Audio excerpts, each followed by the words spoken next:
بسم الله الرحمن الرحيم. اللهم صل وسلم وبارك على سيدنا محمد وعلى آله وصحبه وسلم.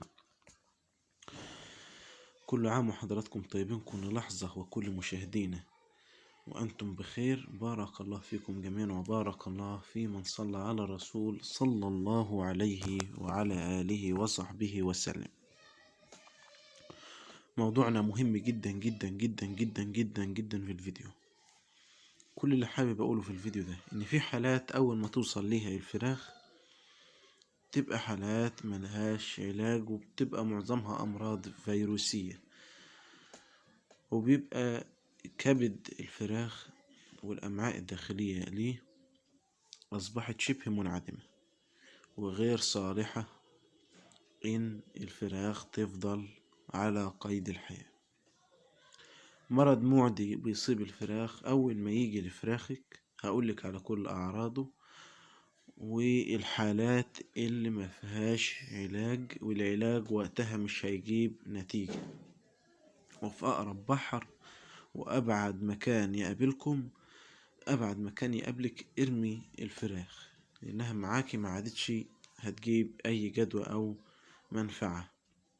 إذا كانت فراخ بيضة، ساسو، بلدي، أي فراخ مش هتجيب الجدوى معاكي. أعراض وحالات بتظهر إذا ظهرت عندك أو ظهرت عند حضراتكم جميعا، فالعلاج وقتها هيكون غير مجدي. صلتوا بنا على النبي صلى الله عليه وعلى آله وصحبه وسلم. زي ما حضراتكم شايفين ايه الحالات. اول حاجة بلاقي الفراخ بالشكل ده. تاني حاجة الفرخ يعطس. الريش بتاعه يتنفض. يعني ايه يتنفض؟ يعني يقع على الارض. سيلان من انف الفراخ، نلاقي الفراخ مغمضة عينيها وكشة كده على طول بالشكل زي ما حضراتكم شايف. فراخ قطع اكل، ما بتاكلش ولا بتشرب ولا بتقرب ناحية الاكل. في اقرب بحر يقابلني واخد الفراخ، ولو دفنتهم ينوبك ثواب، لان ده مرض معدي ممكن حتى يعدي الطيور الخارجية اللي برا. الفراخ عينيه بلاقيها احمرت وبتدمع، والمنقار اصبح زي ما حضراتكم شايفين، والوش اصفر، والجسم نحف نحف شديد نتيجة ان الفرخ ما بياكلش ولا بيشرب، فبالتالي بتتغذى على الطاقة اللي جواه.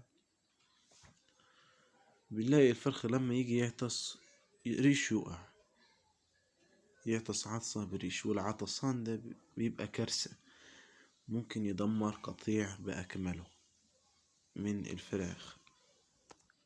زي ما حضراتكم شايفين الفرخة اللي عند الصبع دي، الفرخة اللي حضراتكم شايفينها ديت جالها نفس المرض. هتبدأ بالتالي انها تعدي اختها اللي جنبها اللي هناك دي، تعديها، فبالتالي بقية الفراخ تبدأ انها تعديها بالمرض. ننقذ الموقف، ناخد الفرخة ديت. في أغلب الحالات بتحتاج إنها تنعرض على دكتور بيطري ضروري جدا جدا، لأنه هو بيحدد لها العلاج. بتكون الفراخ وصلت في الحد هنا إن وزنها ميجيش ربع كيلو، فبالتالي مش هينفع معاها بعض الأدوية اللي هي الحقن، مش هينفع معاها. ومقاطع الأكل وما بتشربش ولا بتاكل ولا بتشرب، فبالتالي الأدوية ممكن ما تنفعش معاه، وده مرض معدي. أول حاجة هناخد الفرخة ديت، طبعا نعزلها في مكان بعيد عن الفراخ، وندور الإسهال بتاعها لونه ايه، أبيض، أخضر. هو في الحالات دي بيكون الإسهال أبيض مدي بمخضر. فدي الحالات اللي لازم عليكي ما تسأليش، ما تقوليش أنا عندي الفراخ كشة بالشكل ده ومعرفش، ده مرض ملوش علاج.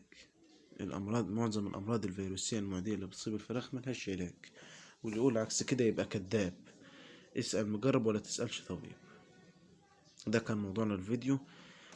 اي تعليق او اي سؤال على الفيديو ياريت تقولوه تحت في التعليقات، وانا ارد على حضراتكم. سايب لكم رابط جروب الواتس الخاص بالقناة، اي حد عنده سؤال يدخل على جروب الواتس ويقول عليه في اي وقت، وانا هرد على حضراتكم دمتم في أمان الله ورعايته. بارك الله لكم، والسلام عليكم ورحمة الله وبركاته.